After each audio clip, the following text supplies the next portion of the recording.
Иә, қымбатты көрермен, біз бағдарламамызды жалғастырамыз. Жаңа ғана біз айтып кеткендей, бүгін бізде ерекше қонақтар келіп отыр.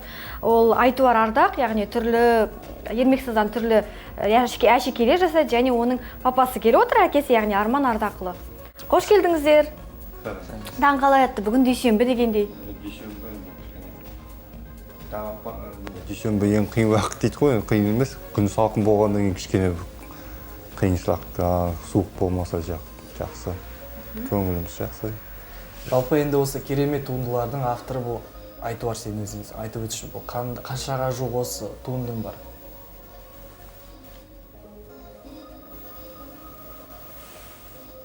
Мынау мен ең бірінші істеген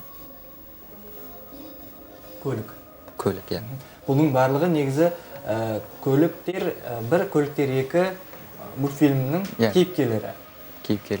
Қай жасынан бастап жасай бастадың? 3-4 жастан бастап жасадым. 3-4 жастан бастап жасай бастадың, иә? Қазіргі уақытта қаншаға жуық кішкене туындылар бар, шамамен саны? Көп. Өте көп па? Көп. Керемет. Жалпы енді осы уақытқа дейін бұндай шығармашылықпен сен ешкім үйреткен жоқ?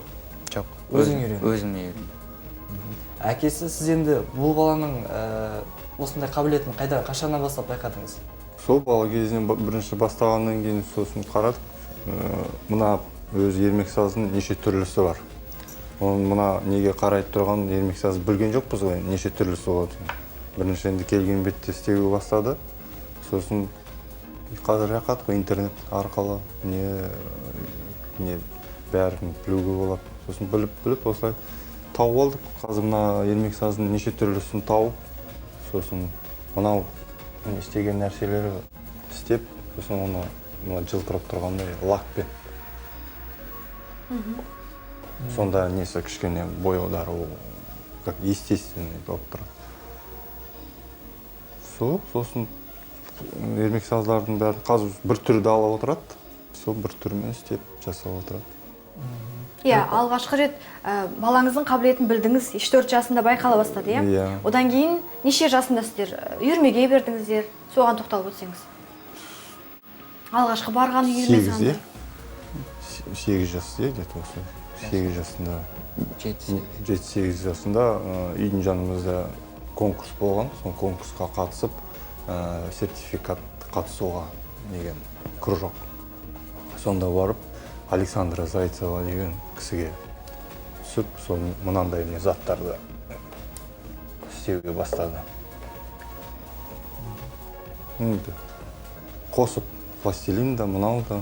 Пластилинді үйді былай нетпейді, инстаграмға жуырда ғана шыққаны өзі апасын енді атынан шығарып, апасына көмектесіп, апасы көмектесіп шығарып, ермексаздың машинада көрейік. Интернет арқылы. Мынандай недерге, мынау біткен нәрсе, неткен, бояған, дайын, иә. А мынау әлі дайын емес. Дайын, әлі боямдаған. Бояу ғана қалдық. Сыртын әдемілеу ғана. Керемет.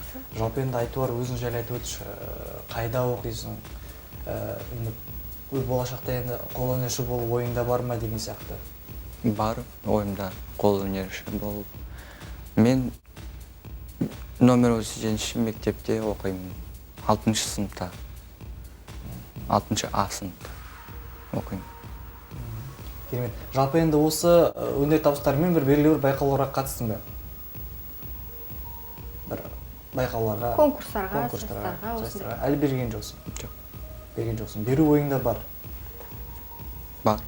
Керемет.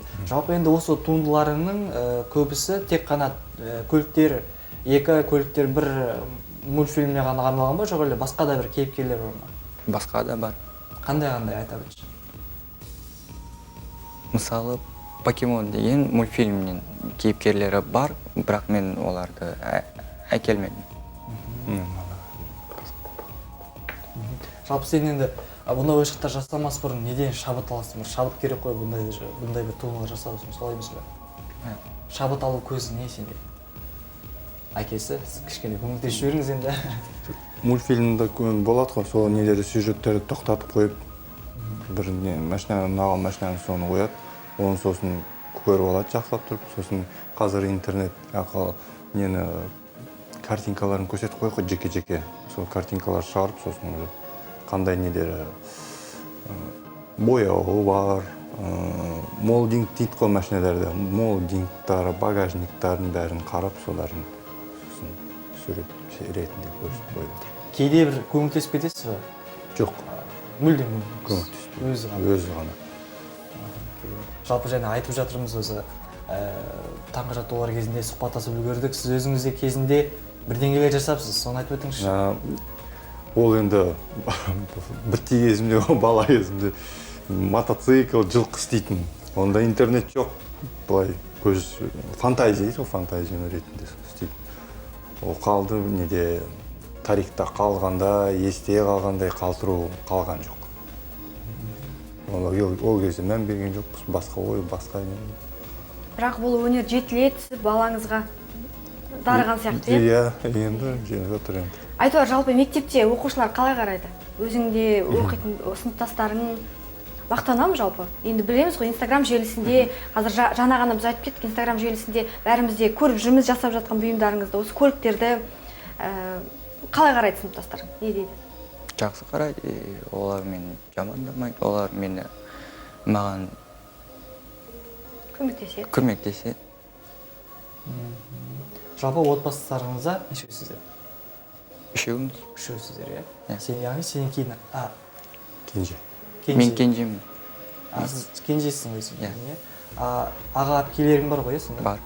Олар осындай қолөнермен айналыспай ма? Жоқ. Айналыспайды. Тек сен Көмектеспейді де сізге? Жоқ, көмектеспейді, мен өзім. Керемет. Бір туындыны жасау үшін қанша уақыт келеді? 1 сағат, 2 сағат. 1 сағат, 2 сағат. Әлде бір күн. Ең ұзақ жасаған туындың бар ма осының ішінде айтып өтші? Осының ішінде ең ұзақ істеген мынау. Ұзақ, иә? Иә. Қанша уақыт істеді? Жалпы бір көліктің жасалу техникасын айтып өтші? Басынан бастап.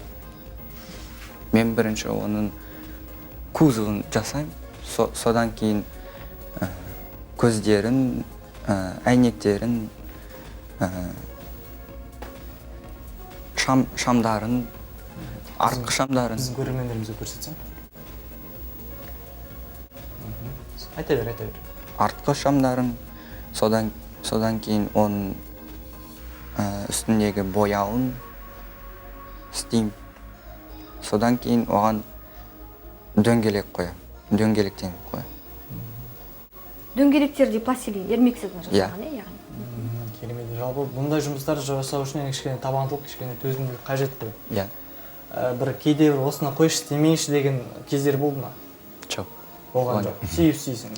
Иә. Бұл енді сенің хоббиң. Иә. Керемет жалпы. Енді әкесі айтып өтіңізші, енді кейін бұл бала енді осыны дамытып ары қарай жалғастыра ма, жоқ әлде бұл жай ғана хобби ретінде қалып қоя ма? Жоқ, жалғастырамыз. Енді өзін енді несі арға қарай жүретін несі бар, қабілеті. Соған мүсінші болам деп енді армандап жүр. Соған Алла жазса амандық болып бәрі ойдағыдай болса оқуға түсемін. Түсіреміз, оқиды.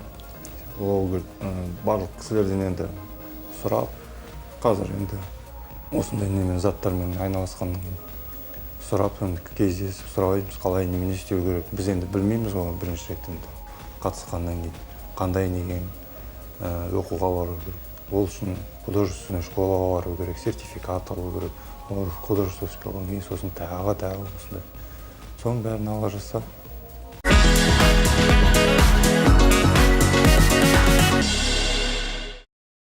Иә, қымбатты көрермен, біз бағдарламамызды жалғастырамыз. Жаңа ғана біз айтып кеткенде, бүгін бізде қонақта Айтуар Ардақ және оның әкесі Арман Ардақұлы келіп отыр. Яғни бұл түрлі ойыншықтардың түрлі қолөнер авторлары, иә. Жалпы енді сұхбатымызды жалғастырайық. Айтуар және бейнебаян арасында сұхбаттасып үлгердік. Шабат алу көзім. Бір белгілі бір жұмыс істейтін уақытың бар ма, жоқ әлде бір түнде оянып кетіп істейтін әдеттерің бар ма? Жоқ, бос кезімде істеймін. Сабақтан тыс уақытта ғана дейсің ғой. Иә. жалпы енді айтып өтші, тоқталып өтші, бір әр туындының бір өзінің бір тарихы болады. Мысалы осы туындыны осындай уақытта жасадым деген сияқты. Айтып өтші, әр туындыға тоқталып өтші. Бұны мен кешке қарай істедім. Яғни түнде істедің. Иә, түнде істедім. Қанша уақыт кетті яғни? 1 сағат. 1 сағат кетті. Керемет. Сосын және көрсетіп жаттың, балабақшада анаңа арнаған бір сыйлығың бар екен. Иә. Мен балабақшада болғанда мен Ермексаздан осы затты істедім. Анам. Керемет. Жалпы енді тағы тоқталып өтсең, мысалға, міне біреу маған қызық болып тұрғанда, міне біреу машина кішкене аш жақ көтерілген. Жоқ. Иә, сол машина. Осы айтып өтші, қалай жасадың бұны? Бұны мен таңертең істедім. Таңертең істедің. Иә. Демалыс күндері істедім. Жалпы енді сізге қояр сауал енді осындай бір бар шығар, мысалға кейбір көрермендеріміз мысалға дәл осындай мысалы 3 жастан, 2 жастан бастап, 4 жастан бастап осындай керемет туындыларды жасап үйреніп жүр. Ол кісілерге айтар кеңестеріңіз бар ма? Әрине, мынандай немен айналысқаннан кейін баланың қолын қағуға болмайды. Кейбір ата-аналар болады, ой қойш, сосын әперем, ертең әперем деп. Оның барып магазиннер, қазір дүкендер көп, неше түрлі заттар сатылады. Дүкенде болмаса қазір интернет арқылы қабылдауға болады. Соны іздестіру керек. Бала істейін десе, несі қабілеті боламын десе, қолынан қақпай көмектесу керек бала. Оны өзіміз енді біліп отырмыз. Міне мамасы да, мен де, апасы да қазір неде қаланың ішінде неше түрлі магазиндер білеміз уже, қандай магазинде қандай недер Ермексаздар сатылады, қандай келеді, қандай келмейді білеміз. Өз сабақта болғанда айтады бізге, мен ертең сабақта боламын, сендер маған әкеп беріңдер деп. Не болса, демалыс күн болса, бірге барып, өзі таңдап неше қандай керек соны алады. Иә. Жаңа айттыңыздар ғой, лакпен бояймыз деп. Бұл лак қарапайым лак па, әлде Қарапайым лак. тырнақ бояйтын лак па? Соны аласыздар, иә? Керемет. Жалпы енді суретке деген әуесің қалай жалпы қолөнерге? Қолөнерден басқа? Тағы немен айналысасың яғни? Сурет саламын. Бірақ мен оны сабақ кезінде саламын. Еңбек сабағында саламын. Жалпы бұдан басқа хоббиің бар ма? Бұдан басқа? Жоқ, осы ғана. Таза осы қолөнершілікпен айналысасың. Жалпы енді мына құш құмыраңды айтып өтші, тоқталып өтші, қанша уақыт жасадың, сырты кішкене ерекше сияқты. Мен осы құмыраны 2 күнде істедім. 2 күнде? Иә. Бірінші оның үшкісін істедім, содан кейін қалпағын істедім, содан кейін қалпағы мен үшкі нені осылай орап, содан кейін осыны қойып бітірдім. Содан кейін ішінде бұл енді сыртындағысын айтып өтші, бір жіпке құсайды екен, бір арқанға құсай ма? Иә, жіпке құсайды, бірақ ол сазбалшықтан істелінген. Сазбалшықтан Иә. Керемет. Ол неге арналған яғни? Ішіне түрлі заттар салып қоюға болады ма? Ол қант салуға солай. Яғни бұл аяқталмаған, әлі бояу керек е сыртын? Жоқ, ол аяқталған, бірақ ол бұлай тұру керек. Бояусыз. Бояусыз тұру керек, Иә. Яғни қалпы осындай болу керек. Иә. Жалпы ең соңғы туындың осы ғой, ең соңғы жасаған туындың? Жоқ, ең соңғы. Түнде жасаған? Иә. Түнде жасаған туынды. Осы. Иә, қазір біліп жүрмін, сіздер Инстаграм желісінде өзінің парақшасы бар Айтуардың, иә? Өзінің осы ойыншықтарды, қолдан жасаған бұйымдарын сонда салып жүр. Ал комментарийлер қалай? Комментарий, анда жақсы комментарий. Барлығы жақсы, мені қолдай барлығы. Жақсы, рахмет. Жалпы енді айтуар бізді берген эфир уақыты шектеулі болғандықтан біздің эфирімізге таңертең осы суыққа қарамастан келгеніңе саған көптен көп рахмет. Осындай туындыларың енді танымалдылығы арта берсін, шығармашылық деңгейің жоғарылай берсін дегеніміз келеді. Барша ұжымның атынан.